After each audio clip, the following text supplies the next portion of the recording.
Liverpool have everybody rattled. Honestly, since leaving the hive mind, since dropping all the petty tribal nonsense. Now, listen, you can have fun, you can banter rivals. I always want to beat Liverpool. I don't want to see Liverpool win. I don't want to see Liverpool players win individual trophies. But since leaving the kind of generic, boring, banal nonsense that you see on socials. Many years ago, I left, and I'm so glad I left. I feel liberated. I feel free just to talk football and be honest. Trust me, it's the way to go. You'll feel a better person. You really, really will. Trust me. Give it a go. The way I saw Liverpool rattling the football world last night, I actually enjoyed it. I was actually refreshing Liverpool Football Club's actual Twitter feed just to read the replies, just to read the quote tweets, just to see the anger they caused. But listen, what they did, some of you may find this offensive. Some of you may find it wrong. Some of you may think they should be shut down for this. And maybe it was wrong. Maybe I'll explain it to you. What Liverpool did is they posted congratulations to its players for where they ranked in the Ballon d'Or. I mean, that was their crime. That was their crime. They posted congratulations to their players. Like, let that sink in for a moment. Just let it sink in. Think about it. Digest it. Go through it in your mind a little bit. Arsenal Football Club. Okay.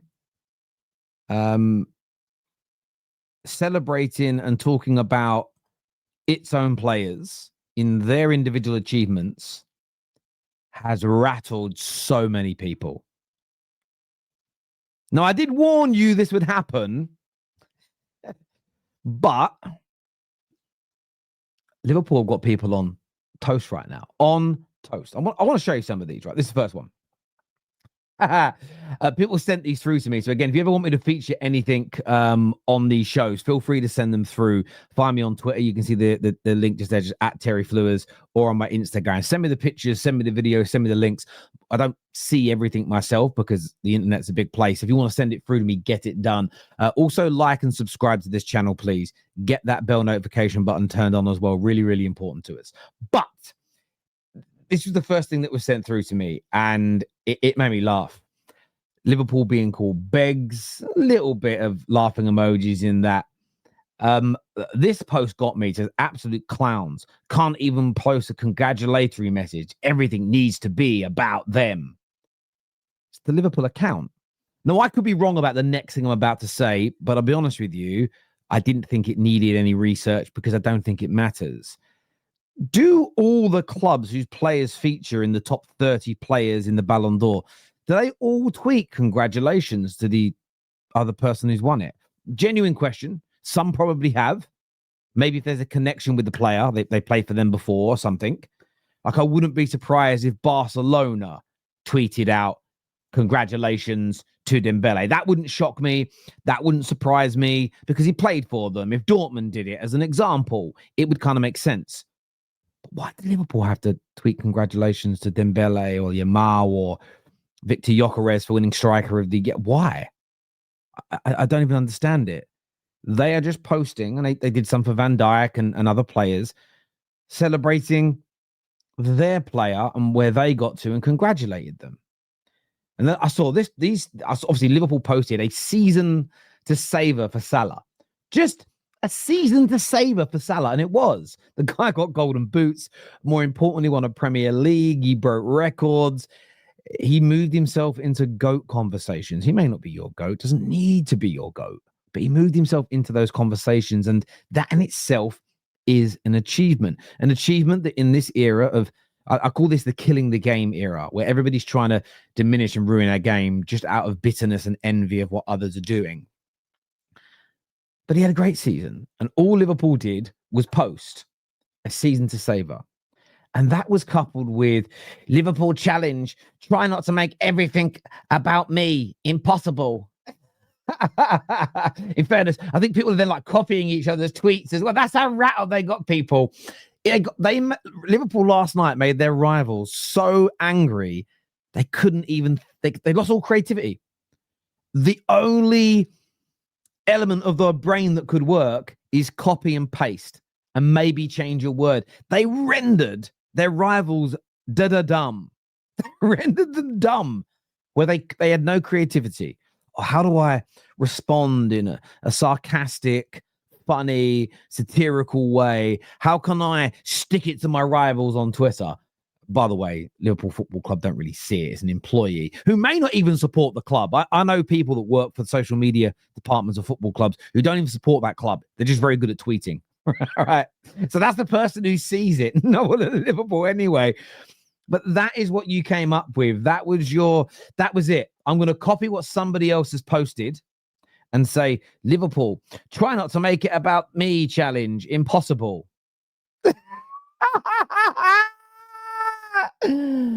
But it is about them. It's about their player, which makes it about them. Had Salah not been nominated, had Salah not been in the running, yeah, I agree. I would agree with you then. Had Salah not been on the shortlist, had he not received any votes, had he not, by the way, come fourth, like fourth, that's pretty much, that's in the running.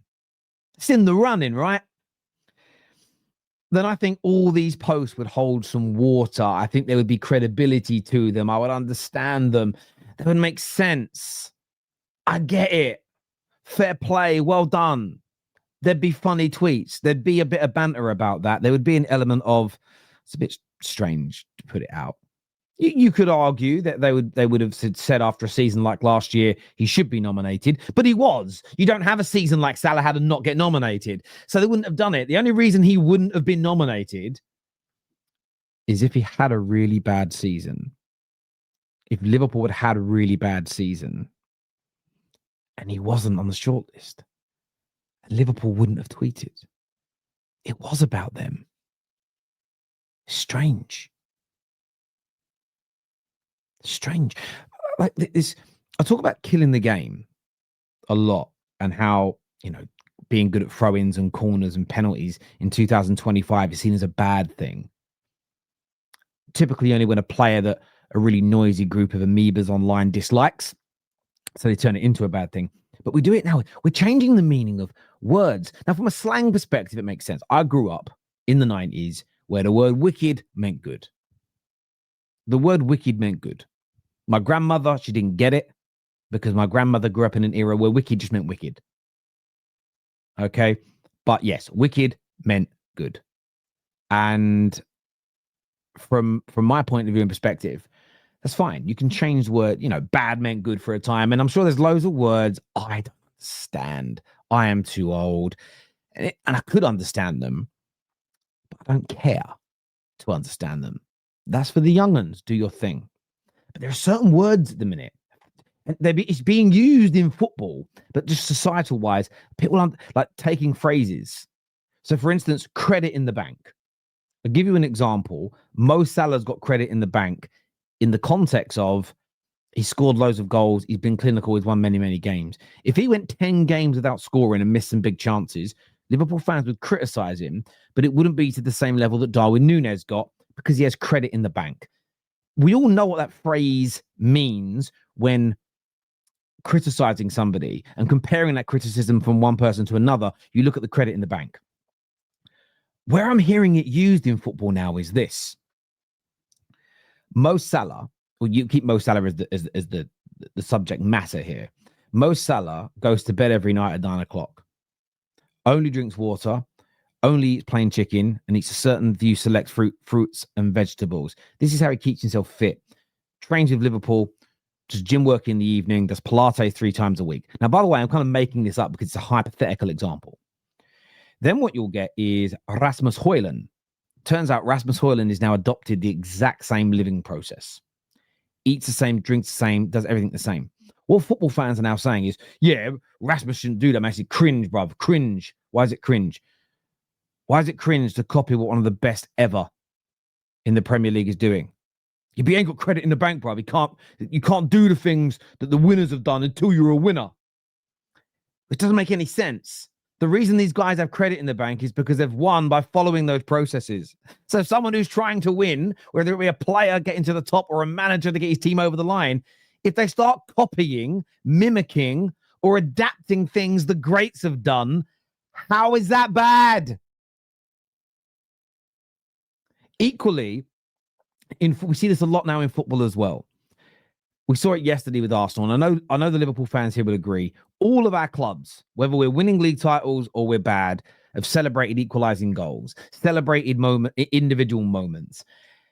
We all know that it depends on the game state, the moment, how you celebrate, the quality of the goal. All these things change how you celebrate. If you're 1-0 down, you literally score a last-minute equaliser. Sometimes you celebrate like you've won a trophy. If that point is so important in the context of your season, we've all done it at different times. I hate this kind of view of it's okay for Liverpool to celebrate it though because they've won big trophies before. This team can't celebrate it because that same moment because they've never won a big trophy before. It's crazy. Why? Well, Liverpool got credit in the bank. That's not what credit in the bank means. We're doing this. I had a debate just the other day, people. Genuinely, just the other day.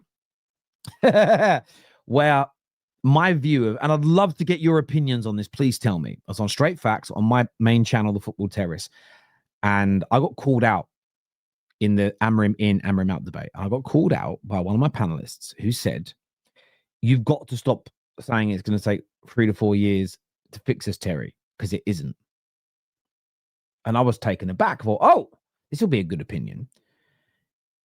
I'm paraphrasing here, but it was essentially said it should only take 3 or 4 months to fix this.